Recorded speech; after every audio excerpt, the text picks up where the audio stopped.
हम लोग पढ़ेंगे भोजन के बारे में, जो कि एनएमएस एग्ज़ाम के दृष्टि से बहुत ही इम्पोर्टेंट है। और ये जो बच्चे 6 से 8 तक के पढ़ रहे हैं उनके लिए भी ज़रूरी है ये, और साथ ही जो भी 10th में है चाहे 9th में हो सबके लिए इम्पोर्टेंट है। तो मैं ज़्यादा बात ना करते हुए अपने टॉपिक को स्टार्ट करता हूँ। तो टॉपिक में बोला गया है भोजन। भोजन क्या होता है? तो सुबह से लेकर शाम तक जो भी हम जो खाना खाते हैं वो सब भोजन कहलाता है। अब भोजन हमें किससे प्राप्त होता है? तो भोजन जो होता है हमें, अगर हम भोजन की बात करें तो भोजन हमें दो चीज़ से प्राप्त होता है। एक होता है भोजन हमें प्राप्त होता है जंतु से, एक जंतु से प्राप्त होता है, एक होता है पेड़ पौधे से। एक कितना होता है? पेड़ पौधे से। अब जंतु में भी जैसे कि आप बात करें तो जंतु एक होता है स्थलीय जंतु और जलीय जंतु मानता है। जंतु भी होता है दो तरह के, एक होता है जलीय यानी जो सी फूड इसको बोलते हैं, और एक होता है स्थलीय जंतु, एक होता है स्थलीय जंतु। ठीक है। तो भोजन हमें जो सुबह से लेकर शाम तक खाते हैं वह भोजन कहलाता है। और भोजन हमें दो तरह से प्राप्त होता है, जंतु से, पेड़ पौधा से। अब जंतु भी जलीय और स्थलीय। ठीक है, मैं आगे बढ़ता हूँ। तो भोजन हम करते क्यों हैं? तो भोजन हम इसलिए करते हैं ताकि हमारे शरीर को ऊर्जा प्रदान कर सकते हैं, और ये हमें रोगों से लड़ने की क्षमता प्रदान करता है। ठीक है। और भोजन हमारे शरीर को स्वस्थ रहता है। देखिए 3 क्वेश्चन हो गए, भोजन हमारे क्यों जरूरत है? तो शरीर को ऊर्जा प्रदान करता है, रोगों से लड़ने की क्षमता देता है, और हमारे शरीर को स्वस्थ रखता है। ठीक है। उसके बाद में आगे बढ़ता हूँ। देखिए ये आप भोजन का चित्र है, आपको देखते ही मुंह में पानी आ गया होगा। उसके बाद शाकाहारी की से बात करते हैं तो शाकाहारी जंतु कौन होते हैं? तो शाकाहारी जंतु वो होते हैं जो सिर्फ साग खाते हैं, जो साग सब्जी खाते हैं। जो साग सब्जी खाते हैं ना, तो वो शाकाहारी हो गया। क्या हो गया? जो साग और सब्जी खाते हैं, जो साग सब्जी खाते हैं वो शाकाहारी हो गए। क्या हो गए? शाकाहारी हो गए। जैसे में हाथी, हिरन, बकरी, भेड़, बैल, ये सब क्या हो गए? शाकाहारी हो गए। ठीक है।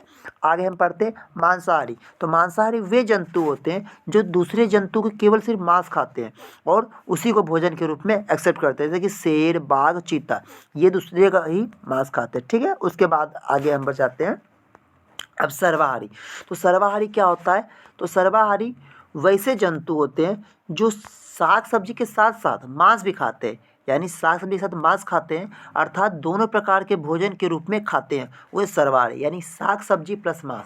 अगर साग और प्लस मांस, अगर साग प्लस मांस अगर खाता है तो वो हो गया सर्वाहारी। क्या हो गया? सर्वाहारी। ठीक है। उसके बाद आगे हम जाते हैं। अब इसमें जैसे भोजन करते हैं तो भोजन में क्या क्या होता है? कार्बोहाइड्रेट होता है, प्रोटीन होता है, वसा होता है, विटामिन होता है। तो कार्बोहाइड्रेट क्या होता है? तो कार्बोहाइड्रेट से हमें ऊर्जा मिलता है, कार्बोहाइड्रेट से ऊर्जा मिलता है, लेकिन वसा से ज़्यादा ऊर्जा। कार्बोहाइड्रेट से ऊर्जा, वसा से ज़्यादा ऊर्जा।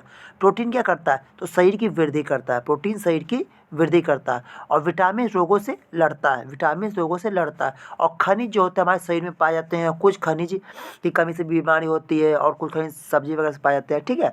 उसके बाद हम बात करते हैं संतुलित आहार।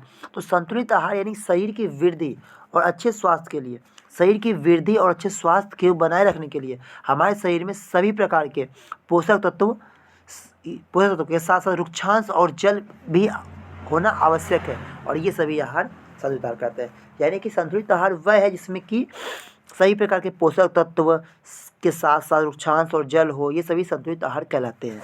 ठीक है। उसके बाद मैं आगे बढ़ता हूँ। ये सब जो देख रहे हैं ना, ये संतुलित आहार में ही आते हैं। अब यानी कि जिसमें सही प्रकार के पोषक तत्व, जिसमें क्या हो? सही प्रकार के पोषक तत्व उचित मात्रा में हो, संतुलित आहार कहलाता है। अब कार्बोहाइड्रेट जो हमारे शरीर को ऊर्जा देता है, मैंने बता चुका था पहले बार। उसके बाद देखिए आगे देते हैं। तो कार्बोहाइड्रेट ये सब जितना भी देख रहे हैं सब में कार्बोहाइड्रेट ही होते हैं। अब प्रोटीन क्या होता है?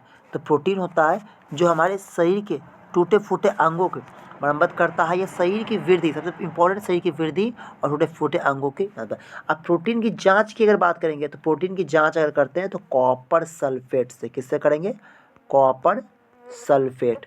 प्रोटीन की जांच किससे होती है? कॉपर सल्फेट से होती है। ठीक है। और प्रोटीन मुख्य रूप से दाल में पाया जाता है, दाल भी किससे? सोयाबीन में। दाल में भी जो होता है सोयाबीन में पाया जाता है। ठीक है। उसके बाद अगर हम आगे बढ़ते हैं, उसके बाद क्या है? विटामिन।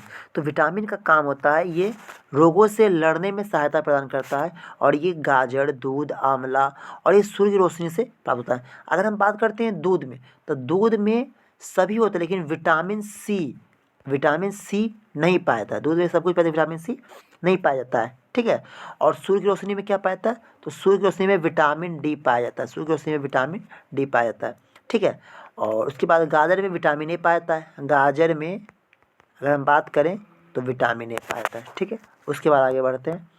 विटामिन हमने बताया था विटामिन आपको बताया था कि विटामिन जो होते हैं ये दो तरह के होते हैं। विटामिन दो तरह के होते हैं, एक जल में घुलनशील विटामिन, एक वसा में घुलनशील।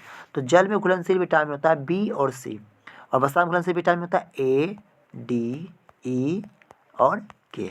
ठीक है, तो जल में घुलनशील विटामिन बी, सी, और वसा में घुलनशील विटामिन ए, डी, ई, के। ठीक है, तो घुलनशील मतलब क्या होता है, जो घुल जाता है, घुलनशील हो गया। ठीक है, उसके बाद आगे बढ़ते हैं। अब वसा क्या होता है, तो वसा भी कार्बोहाइड्रेट की तरह उड़ जाता है, लेकिन उसके तुलना में ज़्यादा उड़ जाता है, उसके ज़्यादा उड़ जाता है। अब वसा कहाँ कहाँ होता है, देखिए दूध हो गया, मांस, मछली, मूंगफली का तेल, घी, मक्खन। ठीक है, इस सब में होता है। अब हमारे शरीर में वसा की कमी से क्या होता है, हमारे शरीर में वसा की कमी से त्वचा रूखापन हो जाता है, शरीर में गर्माहट नहीं होती है। तो कभी कभी आपने देखा होगा कि जो पुरुष की तुलना में महिलाओं को जो होती है ठंड कम लगती है। अगर आपने सुना होगा, इसे या देखा होगा कि इसे मान लीजिए पुरुष है, अगर ये मान लीजिए पुरुष हो गया, अगर ये पुरुष है, ठीक है, और ये एक महिला है, आप इमेजिन कीजिएगा। ठीक है, ये महिला है, अब इसका मान लीजिए महिला हो गई, तो इसका जो होगा ना, इसका ठंडा कम लगेगा, क्योंकि इसमें जो होती है वसा, अगर हम बात करते हैं अगर हम बात करते हैं कि इसमें जो वसा जो होती है, वसा की मात्रा ज़्यादा होती है। ठीक है, तो पुरुष की तुलना में स्त्री में जो होती है वसा ज़्यादा होती है। ठीक है, उसके बाद अब ये शरीर को गर्माहट को नष्ट नहीं होता, यानी हमारे शरीर को जितना गर्मी चाहिए उतना गर्मी देता है। अब खनिज लवण क्या होता है, तो खनिज लवण को भी भोजन का पोषक तत्व बोला गया है। तो आपसे क्वेश्चन पूछेगा कि भोजन का पोषक तत्व किसे बोला, खनिज लवण को बोला गया है। ये शरीर को ऊर्जा प्रदान नहीं करता है, लेकिन अनेक कार्यों में सहायता करता है। यह हमारे शरीर को ऊर्जा प्रदान नहीं करता, लेकिन अनेक कार्यों में सहायता प्रदान करता है। ठीक है, उसके बाद आगे बढ़ते हैं। अब क्या हुआ कि बहुत से मनुष्य शरीर में ऐसे बहुत से कार्य होते हैं या खनिज लवण होते हैं जो हमारे शरीर में पाए जाते हैं और रोग से लड़ाई मदद करते हैं। अब ये जल की बात करते हैं, तो जल जो होता है भोजन का एक अहम योगदान होता है। जल जो होता है, जल का भोजन में अहम योगदान होता है। ये भोजन को पचाने में एवं पचे हुए अपशिष्ट को उत्सर्जन करने में सहायक होता है। ठीक है, और बात करते हैं रुक्षांश, तो रुक्षांश को भी पोषक तत्व के तहत ही रखा गया है। इससे न केवल हमें वृद्धि मिलती है, बल्कि यह हमारे शरीर में पोषक तत्व को पचाने में, जैसे चना, मटर, सब्जी के छिलके में के जो छिलका होता है उसमें रुक्षांश का स्रोत होता है। तो अब हम बात करें रुक्षांश का, तो रुक्षांश क्या होता है, रुक्षांश को पोषक तत्व के तहत रखा गया। क्यों, इससे हमें क्या कहते हैं, वृद्धि नहीं मिलती है, लेकिन ये है कि हमारे जितना भी हम लोग खाना, पचा हुआ जो खाना होता है, वो पचा हुआ भोजन को बाहर निकालता है। पचा हुआ भोजन को शरीर से बाहर निकालने में, अनपचा भोजन को, जो अनपचा हुआ भोजन रहता है, जो नहीं पचता है, वो शरीर से बाहर निकालने में रुक्षांश मदद करता है। ठीक है, उसके बाद आगे जाते हैं। अब देखिए, अगर हम शरीर के बाहर का 60 से 75%, अगर हम शरीर की बात करें, शरीर के बाहर का 60 से 75% जल होता है। ठीक है, और एक जो वयस्क मनुष्य होता है उसको प्रतिदिन 4 से 5 लीटर जल पीना चाहिए। क्वेश्चन यहाँ से पूछेगा कि जो वयस्क मनुष्य होता है उसको कितना लीटर पीना चाहिए, तो 4 से 5 लीटर जल पीना चाहिए। अब खनिज लवण, तो खनिज लवण का स्रोत क्या है, आयोडीन, मछली, केकड़ा, ठीक है, अदरक, ये सब क्या है, खनिज लवण के स्रोत हैं। ठीक, उसके बाद अगर हम आगे बढ़ते हैं, अब फास्फोरस का स्रोत क्या हो गया, तो फास्फोरस का स्रोत हो गया क्या क्या, केला, मिर्च, फ्रेंच बीन, बादाम। अब कैल्शियम का स्रोत होता है तो दूध, अंडा, मूली, शलजम, केला, ये सब कैल्शियम के स्रोत है। आयोडीन की बात करेंगे तो आयोडीन का स्रोत क्या होता है, आयोडीन की कमी से कौन कौन से रोग होता है, आयोडीन की कमी से गले का रोग, घेंगा, यानी कि इसको लॉकेट डिजीज बोलते हैं। इंग्लिश में अगर बात करेगा तो घेंगा रोग को बोलते हैं लॉकेट, क्योंकि गले के पास होता है ना, तो लॉकेट डिजीज बोलते हैं, लॉकेट डिजीज। ठीक है, आप इंग्लिश में से बोला जाता है। ठीक है, अब लोहा कमी से एनीमिया, और लोहा जो होता है शरीर में सबसे ज़्यादा पाता है, लोहा पालक में पाता है। कहाँ पाता है, पालक में पाता है। ठीक है, अब प्रोटीन की बात करें तो प्रोटीन की कमी से 2 बीमारी होती है। अगर हम बात करें प्रोटीन कमी से, किसकी कमी से, प्रोटीन कमी से, अगर प्रोटीन की कमी रहेगी तो हो जाएगा क्वाशियोरकर बीमारी हो जाएगी। अगर प्रोटीन की कमी से क्वाशियोरकर किस में होती है, बच्चों में, और बूढ़ों में मरासमस रोग हो जाएगा। बूढ़ों में क्या हो जाएगा, मरासमस रोग। ठीक है, इस तरह से हम लोग का थ्योरी कंप्लीट हो गया, और नेक्स्ट वीडियो में हम MCQ वगैरह इसका देखेंगे। थैंक यू, धन्यवाद।